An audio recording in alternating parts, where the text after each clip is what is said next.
Hey hi everyone, this is Charan. I'm a BTech student. నేను BTech discontinue చేశాను ఎందుకంటే నాకు స్టడీస్ మీద ఇంట్రెస్ట్ లేక, ప్లస్ ఇంకోటి ఏంటంటే బ్యాక్లాగ్స్ కూడా వస్తున్నాయి. సో దానివల్ల నేను డిస్కంటిన్యూ చేశాను. నాకు ఫస్ట్ ఆఫ్ ఆల్ ఇంకోటి ఏంటంటే నాకు లైఫ్ మీద ఒక హోప్ అనేది ఎట్లాగూ లేదు. ప్లస్ ఇంకోటి ఏంటంటే గోల్ అనేది నేను ఇంతవరకు పెట్టుకోలేదు ఏమి. సో నేను ఇంకా బీటెక్ డిస్కంటిన్యూ అయ్యి గోల్ అనేది ఏం పెట్టుకోని టైంలో నేను ఒక ప్లాట్ఫామ్ చూశాను, అది చల్లాస్ కౌన్సిల్.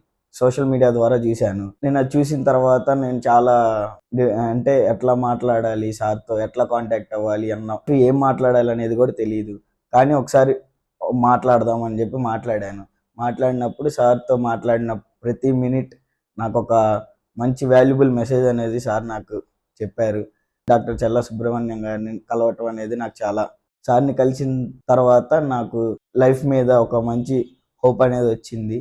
ప్లస్ ఇంకోటి ఏంటంటే నాకు ఒక లైఫ్ మీద ఒక ఎట్లా వెళ్ళాలి, లైఫ్ గోల్స్ అనేది ఎట్లా రీచ్ అవ్వాలి అనే దాని మీద సార్ అనేది నన్ను గైడ్ చేశారు. అండ్ ఇంకోటి, సార్ని మీట్ అయిన తర్వాత మళ్ళీ నాకు మైండ్ అనేది కొంచెం సెట్ అయింది. అండ్ ప్లస్ ఇంకోటి ఏంటంటే నా స్టడీస్ మీద నేను మళ్ళీ ఫోకస్ చేయగలిగాను. నా బ్యాక్లాగ్స్ అన్ని క్లియర్ చేసుకోవడానికి నాకు ఒక మంచి గైడెన్స్ అనేది ఇచ్చారు. మంచి మోటివేషన్ అనేది నాకు సార్ ఇవ్వడం జరిగింది. ఆ విషయంలో నేను డాక్టర్ చల్లా సుబ్రహ్మణ్యం గారికి నేను చాలా రుణపడి ఉంటాను. టుడే నేను మళ్ళీ నా పాజిటివ్ మైండ్తో నేను ఇట్లా బ్యాక్ టు స్టడీస్ వెళ్ళగలిగాను అని అంటే చల్లాస్ కౌన్సిల్ వల్లే.